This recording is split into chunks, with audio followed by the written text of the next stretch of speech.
The saga continues. The saga continues, man, with Corey Pritchett Jr. Well, I was watching this girl here, the Tea Room. I was watching her video she put out today. She said that Corey, he had to get a public defender. And they got him at $200,000 bond. And he that's a $100,000 bond for each count of kidnapping. And his public defender asked the court if they would if the court could pay for a private investigator, because Corey says that he didn't do it, and I think he played his case on TikTok. Maybe I can find those TikTok videos or something, maybe. All new here at 4:30, the YouTuber accused of kidnapping 2 women in Houston back in November today went before a judge. Yeah, investigators saying that Corey Pritchett Jr. promised to take 2 women home, but instead started driving towards San Antonio, claiming someone was after him. The women say he threatened them with a gun, fired shots out of the car, and confiscated their phones. Investigators say he kicked the victims out of the car along I-10 near Sealy in the middle of the night and then fled the country. He did purchase a one-way ticket about a week after the incident. And she looked like a public defender, bro. She looked like she fresh out of Texas Southern Law School, don't she? Okay?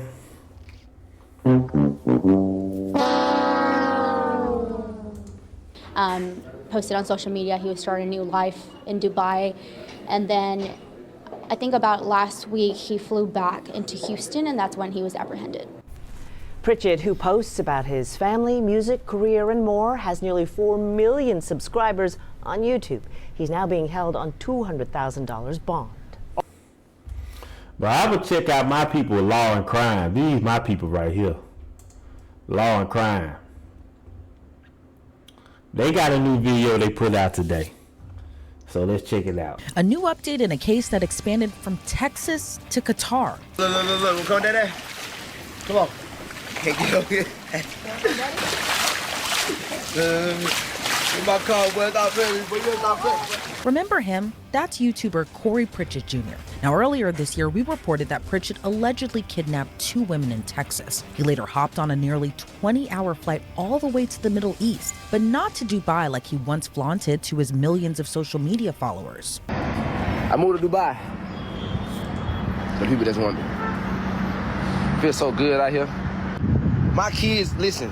So I'm having more kids, right? With my future wife, for sure. And Aiden, my kids are gonna be homeschooled, bro. It's getting real wicked in the United States. A lot of y'all not paying attention because a lot of y'all sleep, and the news outlets are not speaking on a lot of that's going on there. It's gonna get real over there. Y'all might think I'm lying. Y'all might think I'm just talking. Y'all see it, other people probably saying it. But you know, people don't believe until the shit hit the fan. That's one thing I noticed about most people in the United States. They want to party, live life, until it hit the fan. When it hit the fan, and everybody like, oh, they want to scatter. No. He instead ended up in Qatar. So how does a content creator with millions of followers end up on the FBI's radar? Well, it first started on November 22nd, when a woman exchanged numbers with Pritchett. The unnamed woman told investigators she and a friend met up with Pritchett. First, it was harmless fun, like working out, ATV riding, and bowling. But it was that trip to the bowling alley where it took a dark turn. The 2 women reportedly felt like something was off when Pritchett and his 2 friends started acting strange. According to one of the women, they were repeatedly looking around, seemed on edge, and were acting suspicious. That's when they learned Pritchett and his friends were having issues with another group at the bowling alley. So the 2 women told Pritchett if he continued acting that way, he should just leave with his friends. So he left. But after some time, the women texted him to get their things out of his car. They all met up at an H-E-B, and Pritchett switched up his mood and offered them a ride home, and they said yes. But Pritchett flipped again. The women told investigators he began acting erratically and skipped what was supposed to be their route to get home. The women said Pritchett claimed someone was after him and started making phone calls. He then started driving so fast, going past 100 miles per hour. The women claim he pulled out a gun and started waving it through the sunroof while still driving erratically fast, then began firing the gold-color handgun out of the car window. One of the women reportedly told Pritchett to take her back to her apartment and try to calm him down by asking him to pray with them. But he still continued driving crazy fast down the I-10 highway. One of the women told police Pritchett then made a video call to another woman saved in his phone as future wife. He allegedly asked the woman on the call, "If I had the perfect opportunity and was in the middle of nowhere where no one could hear them scream, should I just go ahead and do it?" And the woman on the line reportedly responded, yes. He look crazy in that picture, though. He looks psychotic. He looks psychotic in that picture. The women in the car told police that Pritchett told them, "I'm gonna F y'all and then kill y'all." By this point, the women said they were texting one another during all of this, but told authorities Pritchett then started pointing the gun at them and took their phones away so they couldn't communicate with each other. According to police, Pritchett then pulled off the highway onto the shoulder of I-10 near Sealy, Texas. Seemingly with a change of heart, he told the women to get out of his car, allegedly telling them this is your only opportunity. So you can imagine how scary this is. You're dropped off in the middle of the night, left stranded, and your phone is taken from you. The women told police they spent more than an hour along the side of the highway before they were able to flag down a driver who called 911. But their stories were corroborated by a huge clue that would help investigators piece together what happened. One of the women had the Life 360 app on her phone, and screenshots, which included timestamps and the route they took, supported the victim's story of what happened. Pritchett was ID'd through his driver's license and social media pages. But a huge problem. When investigators reached out to him, his phone was no longer in service. Instead, they found out through his TikTok that he was planning to move to Dubai. So here's where the FBI steps in. They found out Pritchett didn't buy a ticket there, instead purchased a one-way ticket to Qatar on December 9th. It didn't stop authorities, though, from charging him. And December 26th, he was charged with aggravated kidnapping. And despite the serious charge, Pritchett, like most content creators, kept on posting. On January 4th, he posted an article from the Houston news station KPRC, along with the caption, in part saying, "Let the show begin, hashtag Houston, Texas. Let me show you how to take the monsters down the hashtag smooth way." You see it say accused, right? Don't worry, LOL. I'm finna give you the details on here and in the court of law. Well, that all caught up to him, and this week he was arrested on the aggravated kidnapping charge. And all the wealth he flaunted on social media might have just been that, for social media. According to KPRC in Houston, his financial affidavit showed he requested a public defender, reporting his monthly income at a whopping $0.00 and no listed assets. I want to give a huge thank you to you, our viewers, and our amazing sponsors like Upside. Upside is a super cool and free app that gets you cash back on daily. Damn, he listed his income as $0.00. Damn. There is Texas-based criminal defense attorney Bridget Williams. Bridget, thank you so much for joining me today. You know, this case is an interesting one. You have a social media content creator and personality. He's accused of kidnapping two women, fleeing off to Qatar. What's your reaction to this case? It's something that is definitely mind-blowing when we think about it. So we have this young man who is charged with the offense of aggravated kidnapping. I'm interested to see the timing of everything. Because when we talk about did he flee or abscond to the UAE, when was he notified about the charge? And was that something that he considered when he booked his flight to Qatar, or was that something he already did? You know, that's something that will come out in the evidence, but it's definitely something to take into consideration, I'm sure. From my understanding, I thought they didn't charge him until after he had left. The court took that into consideration when setting his bond as well. Yeah, that $100,000 bond is a lot of money for sure. You know, and talk to me a little bit about the law in Texas of aggravated kidnapping. How serious is that charge, and how long could Corey Pritchett face behind bars if he's convicted or pleads guilty to a charge like this? So we'll start with just like the basics of kidnapping. So kidnapping is a third-degree felony. And so that's like the intentional or knowingly abducting of another person. It's escalated to an aggravated kidnapping with a couple of different circumstances that can occur. One of them is if the person attempts to inflict bodily harm or sexual abuse on the other. And that's what this person is being charged with. The offense has a punishment range once it reaches aggravated kidnapping to first degree. First degree has a punishment range of up to 99 years in prison and up to a $10,000 fine. Now, if Corey can show that this is one of the defenses that he dropped the ladies off in a safe area, then technically the charge can be reduced to a second degree. However, in this particular instance, I don't foresee that being something that he will say as he dropped them off on the side of the interstate. Right. So that doesn't make it a safe environment. But if a person can show that they did release the victim into a safe area, then their charge from aggravated kidnapping can be reduced from a first degree to a second. Wow, that's just a lot of time. Plus, the gravity of the situation is very serious. And I Yeah. remember when this story first came about, and it seemed through his social media that Corey Pritchett didn't appear, I should say, to be really kind of taking it seriously. If you kind of just go off what he put on social media, he kind of even blamed the women he was with. So I kind of, given everything that we know right now, I want to ask you, do you agree that this was the right charge in this case? I do think it's the right charge because the this is based off of what the women have said to the investigators. Because otherwise, it would just be a kidnapping. If I was course defense counsel now, I would make this be a trial case because there's several issues here with the case.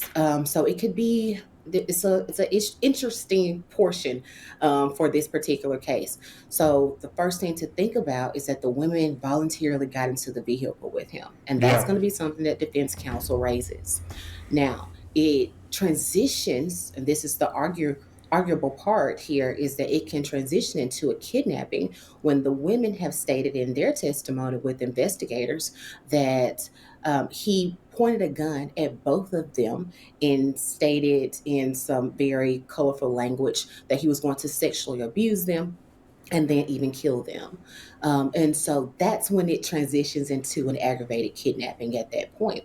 Now, the text messages between the women and Corey, that's going to play a very important role in if this case continues to be a trial or if he accepts some type of plea agreement. And so that information would really be important as far as it being a trial or a plea agreement. Yeah. And I'm sure, when investigators probably first learned of this case, it probably is hard for these two women to go and tell police, we met this guy, we hung out with him all day, we went to the bowling alley with him. Then all this stuff happened. He dropped us off on the side of the road. But investigators say they used one of the women's phones using a Life 360 app to kind of piece together what had happened, corroborating further their own accounts of what happened in their story. So I want to ask you, what are your thoughts on that type of evidence and how Corey Pritchett's defense attorneys might be able to poke holes if they can poke holes Look, let me tell you something as far as his defense attorney, because this lady keep coming up here talking. This lady right here. in this evidence of kind of leading where the phone took them and just how Life 360 kind of played a part in corroborating their stories. Can the defense really poke any type of holes in that? Yeah, well, Okay. His public defender is watching this lady right here and getting her strategy from her. That's the kind of public defender this guy got, okay? Corey, he effed. He effed. Unless somebody can get him a better attorney, he is effed. And he facing some serious time, bro. Because his defense attorney, from that interview I just showed you at the very beginning, she don't look like she got much experience. This lady here, he probably have a better chance if he hired this lady here.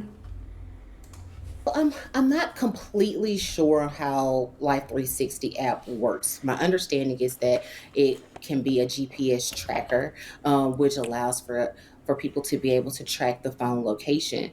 And so there may be some other features that it allows for, and so to help corroborate the women's story. But the prosecution is going to be looking in every possible option to corroborate these women's stories, because that's the only way that they're going to proceed and be victorious in a aggravated kidnapping charge, because otherwise it's their word against his word. And so they're going to be looking for every option, every opportunity, everything that they have in order to use to move forward with this aggravated kidnapping charge. And do you see a case like this going to trial? I can only imagine what that could even look like, but do you see a case like this going to trial? And if not, do you see prosecutors possibly offering Corey Pritchett a deal in this case? I would say I would foresee it going to a trial setting. A lot of times, when it is one person's word against the other person's word, a lot of times those cases do go to trial. And so, again, with the women voluntarily got into the vehicle with him, and we move forward into it transitions to that aggravated kidnapping based off of their testimony that he pointed the gun at them and said that he was going to kill them. And so at that point is the transition over. And so I do foresee this being a trial case unless the prosecution offers him, I would say, a reduction down. So a reduced offer, which happens sometimes. It just depends on the evidence that they have and what they will be charging him with going forward. And so they may offer him a reduction, some type of probationary period that could include some jail time, or it could include some classes. We don't know. But unless they offer him some. That's what I hope, man. I hope that's another thing. Like, whatever happened, we gonna figure out the details, especially just go to trial what really happened. But whatever happened, I don't think he deserved to go to jail for no 20, 30 years or nothing like that. I hope whatever he get, I hope he might get like mainly probation. Mainly probation and maybe a little jail time. Maybe like 6 months in jail. 6 months to a year at the most. But mainly probation. I don't even feel like he really needs jail time like that. But because I think he has like a clean record. He's not a high offender or nothing like that. So give him a chance. Now it's up to him. If he get this break and he learn his lesson and go on the rest of his life and stay out of trouble, that's on him. Some people, they get a break like this and they don't learn their lesson, but that'll be on him. But I think he deserves a chance, a second chance. Just a little, give him some probation, slap on the wrist, probation. Something that's reduced, I could see this being a trial case. And what do you make of just the whole aspect of Corey Pritchett being this social media personality, being this content creator with millions of followers? And then you have that other aspect too, where, we all know, covering a lot of stories kind of similar to this one, that, not everything that you see on social media is really what it is in real life. And for example, in this case, Corey Pritchett signing that financial affidavit, one asking for a public defender, and two saying that he has like no assets or money to pay for a defense attorney. What do you kind of make of just that, 360 or 180, I should say, just from seeing the persona that we all see on social media versus what these allegations are and what he's being accused of? Yeah, I think that's a really great point, in that things are not always as they appear. And so sometimes people present their best selves, or we don't know what they're using to present their best selves, or this facade of who they want to be on social media. We have no idea. But if he had the assets or had any type of a financial resources available, then he could have used those resources to post his bond, right? He has $100,000 bond. If he were to use a bail bondsman company, most of the time the bail bondsman companies will charge a portion of that amount. And so they generally don't pay the full amount. And then the bail bondsman company is just responsible for the remaining amount. So they say that the bail bondsman company charges you 10%. So they may pay 10% to the bail bondsman company, and then that's all that the defendant or his family would pay out of pocket in order for him to be released. And so in my mind, that's saying that $10,000 is what he would have to put up. Now that's still not a small amount of money, right? But however, if you are saying that you're this person who goes to Qatar and do all these things, again, we don't know what someone's financial responsibilities are, what their resources are. And so we just, you never know what a person's financial aspects are. Yeah, of course, because given, we never know that maybe all the money was kind of put into this move to the Middle East possibly as well, too, which could explain, the no assets or no money for a defense attorney. And speaking of that, where do you think this whole aspect of him fleeing off to Qatar, even though he... Well, according to the girl he was messing with, the social media girl that he got with after he left Carmen, the girl that put his business out, she said he was broke anyway. I think she said he was making like $1,000 a month or something. So, man, I'm gonna go look at his channel right quick. I want to see how many views his channel get right now. Cause I mean, if you got it doesn't make sense. How you got 4 million subscribers? The channel must not be producing nothing. How you got? That just goes to show you got 4 million subscribers and broke. I mean, just because you got 4 million subscribers don't mean you're getting views. I'm gonna go look at his channel real quick and see how many views he get a month. Told his followers he was going to Dubai. Where do you think that all kind of plays into kind of potentially an admission of guilt? Do you think that this, I know we kind of spoke briefly about it earlier in our discussion, but do you think it was planned? Do you think it was to kind of get away from what he's being accused of? Or do you think that it was just, I do want this new life for myself. I do want to try to move out here and just start fresh. Or do you think it kind of played into what he's being accused of? I think that's going to boil down to the timing. So when did he book his flight to Qatar? When did he book all of the things that are related to starting this new life in Qatar or the UAE, wherever it is? When did you do these things? Was it before or was it after you were charged with this offense? That's what it's going to boil down to. As far as for an admission of guilt, I don't think it goes to an admission of guilt. However, it can show that he was absconding or trying to flee away from the charge and the responsibilities and the punishment of it, again, based on the timing.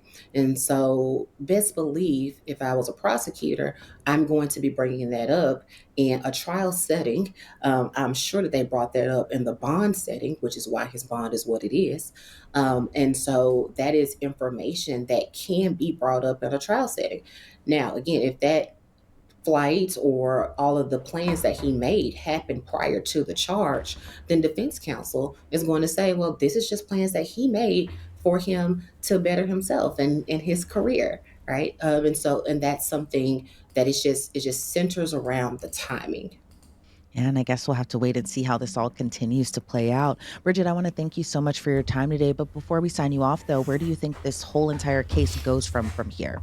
Well, what happens after this time period is that Corey, unless he can place the bond or pay for the bond, he will be in the Harris County Jail until this trial or until he accepts some type of plea agreement. So until the trial moves forward or until he accepts a plea agreement.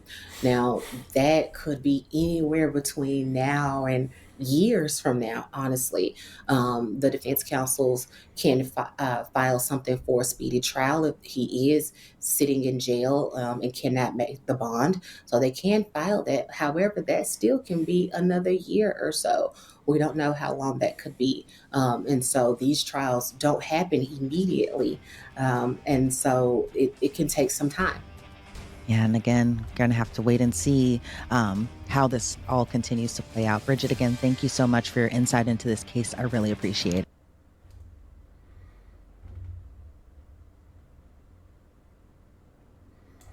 Yeah, I looked up his channel.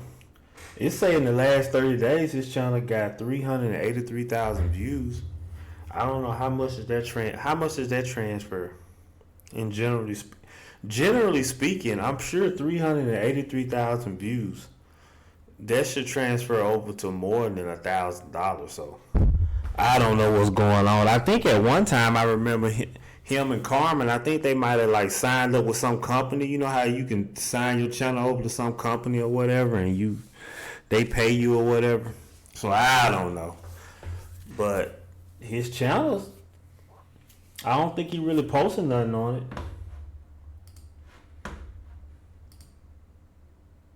Yeah, he hadn't posted a video on his channel in 5 months. But still, even though he hadn't posted on his channel in 5 months, the last 30 days, he got almost 400,000 views. So, I